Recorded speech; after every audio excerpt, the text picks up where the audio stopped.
समाज में जो इतना हिंसा आपको दिखाई पड़ती है, जो रोड रेजिस हो जाती हैं। लुधियाना की बात है, एक मार्केट के सामने एक आदमी ने कार लगाई और सिविल यूनिफॉर्म में पुलिस वाला था, ऑफिसर है, एसएसपी है।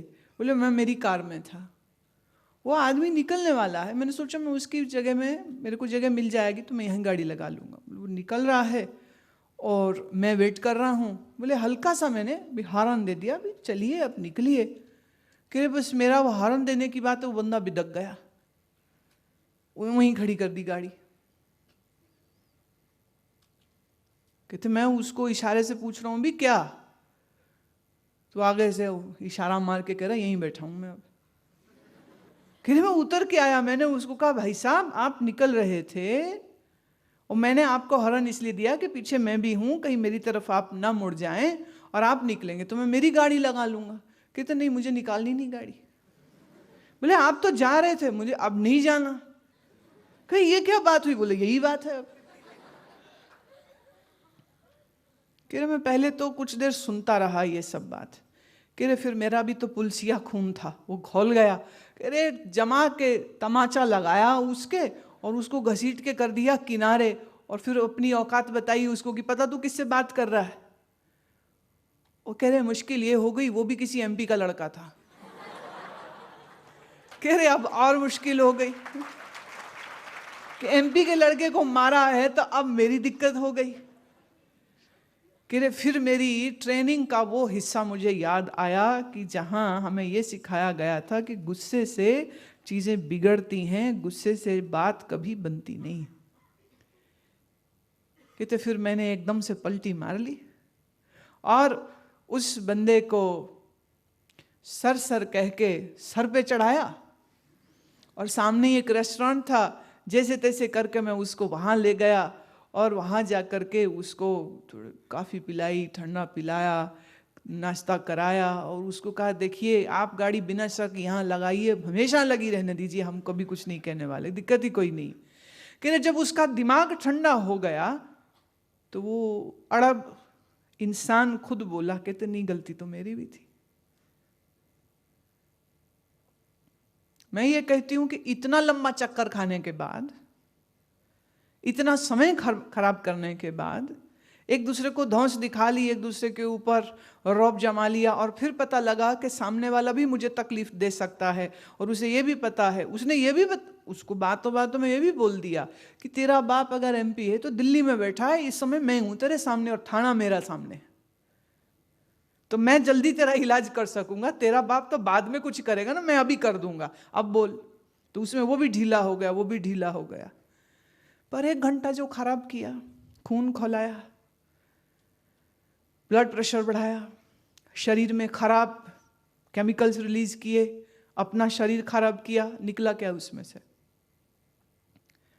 बहुत सारे बीमारियां इंसान को इसीलिए हो जाती हैं क्योंकि वो बहुत अधिक गुस्सा खाते रहते हैं। जितना आप गुस्सा खाते हो उतना आपका ब्लड प्रेशर राइज रहेगा, जितना आप गुस्सा खाते हो उतना आपके शरीर में कोर्टिजोल ज़्यादा रिलीज होगा, जिससे आपके ब्लड स्ट्रीम में ऐसे विषाक्त रसायन आ जाते हैं जो धीरे धीरे आपके शरीर को अंदर से नुकसान पहुंचाने लग जाते हैं।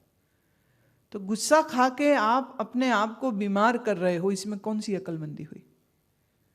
और जहां बात ठंडे लहजे में बोल के हो जाए, जहां बात मीठे तर्ज में बोल के हो जाए, तो वहां खामखा में रौब दिखा करके निकलेगा भी क्या? एक तो आप अगर अपने गुस्से को फौरी तौर पे कंट्रोल नहीं कर पाते हैं तो उसके लिए मैं सुझाव देना चाहती हूँ, क्योंकि ऐसे भी टीनेज में, मैंने कल भी कहा था, हार्मोन्स बहुत ज़्यादा सीक्रेट हो रहे होते हैं और यही हार्मोन्स दिमाग भी बड़ा ख़राब करते हैं, क्योंकि बॉडी में बहुत सारी चेंजेस आ रही हैं, शरीर में बहुत सारे परिवर्तन आ रहे हैं और ये परिवर्तन रासायनिक हैं और इन रासायनिक परिवर्तनों की वजह से आपके मन के ऊपर आपका नियंत्रण भी नहीं रह जाता है।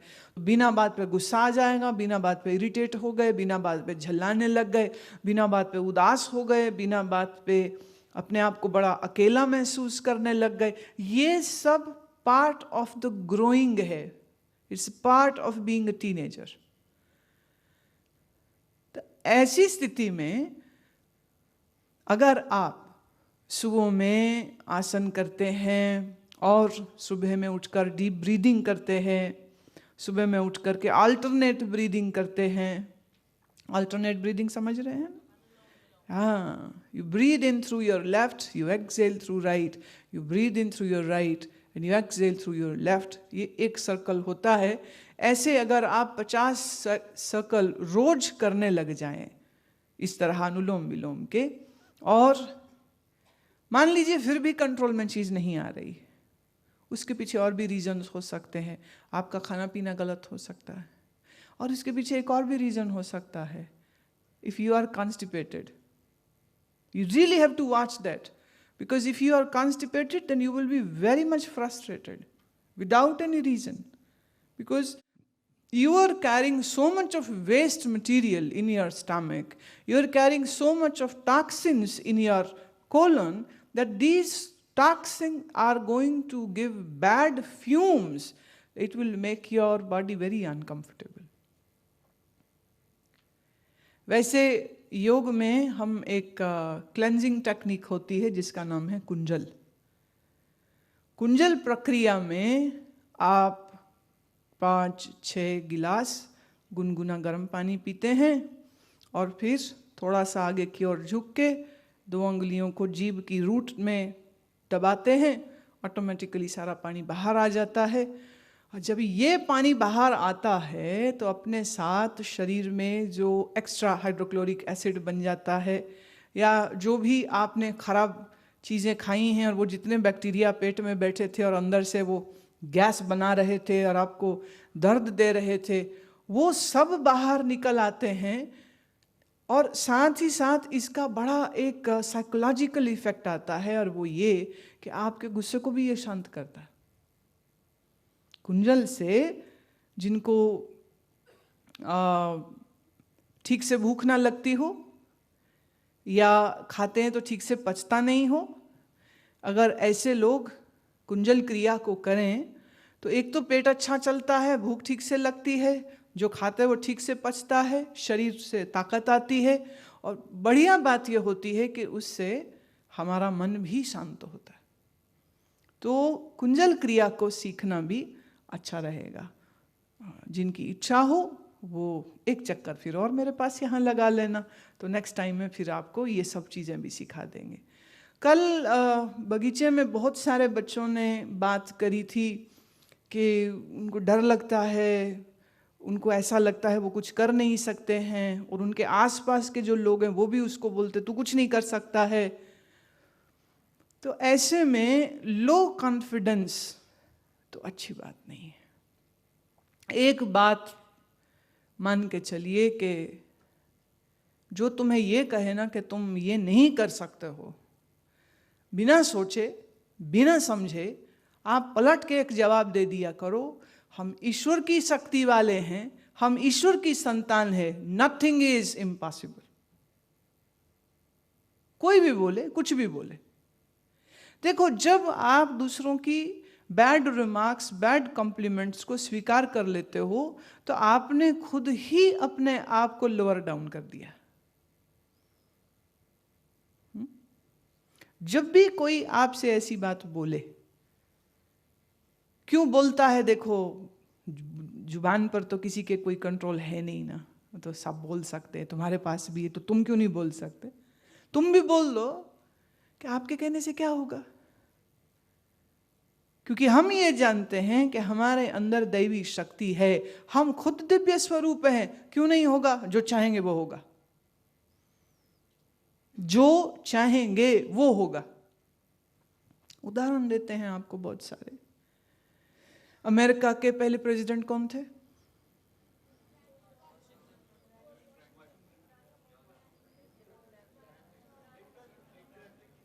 तय कर लो, लिंकन की वाशिंगटन?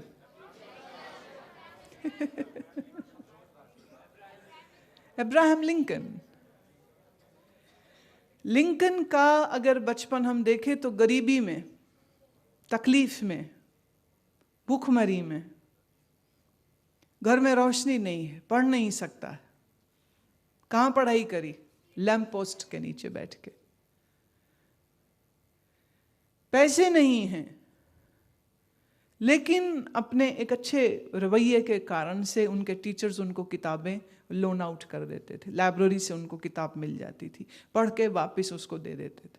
चूंकि उन्हें मालूम है कि किताब मेरे पास थोड़े समय के लिए है और उनकी ज़रूरत है, उनके लिए वो टारगेट है अपनी शिक्षा को पूरा करना, तो वो उस किताब को इतने अच्छे से पढ़ते थे और कम समय में पढ़ लेते थे, और जो पढ़ा उसको वो याद कर पाते थे, क्योंकि सामने एक टारगेट है कि अगर मुझे मेरे हालात को सुधारना है, अपनी ज़िंदगी को किसी अच्छी दिशा में लेके जाना है, तो उसके लिए मुझे विद्या को, एजुकेशन को बहुत अच्छे से लेना ही होगा। There is no other option. बाप दादा की कमाई नहीं है, कुछ भी तो नहीं है, no legacy, no money, there is nothing with him.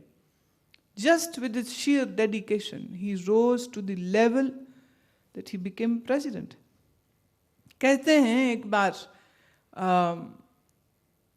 एक सज्जन जो कि सेनेटर थे, उन्होंने अब्राहम लिंकन को बेइज्जत करने के लिए सबके बीच में उसने कहा कि तेरा बाप तो मेरे जूते पॉलिश करता था।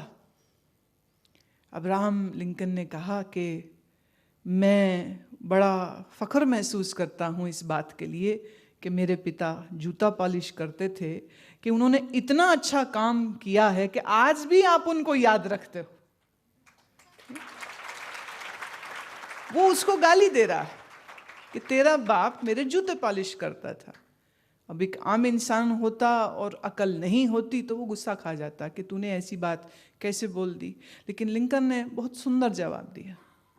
उसने कहा ये मेरे पिताजी की बड़ी अच्छाई है और महानता है कि वो अच्छा काम इतना करते थे कि जिन लोगों के भी उन्होंने जूते पॉलिश किए हैं वो आज तक उन्हें याद रखते। ऐसे इंसान को आप कैसे बेइज्जत कर सकते हो? एटीट्यूड सही होना चाहिए आपका। पर जब आप रोने को तैयार ही बैठे हो तो फिर तो किसी भी बात में रोओगे। इसने मुझे देखा नहीं, उसने मुझे बुलाया नहीं,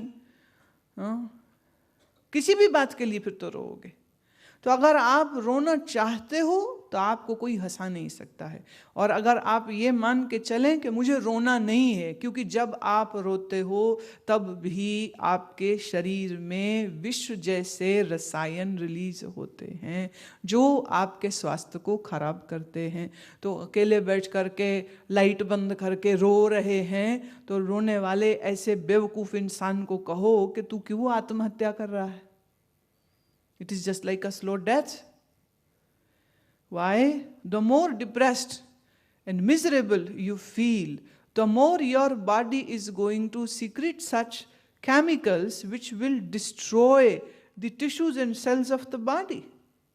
Because what we think, so does our body reciprocates back.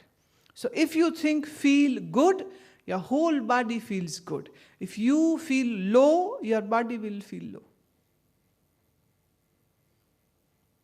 कोई कह दे आपको ये आपसे नहीं हो सकता,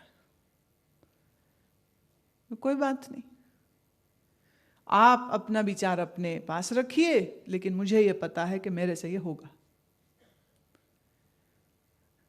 कोई आपसे कहे तुम नंबर अच्छे नहीं ले सकते, बोलिए आप तो मेरे एग्जामिनर हैं नहीं और आप मेरे दिमाग के अंदर भी बैठे हो नहीं, मैं कर लूंगा। मुझे अगर करना होगा तो मैं जरूर कर लूंगा।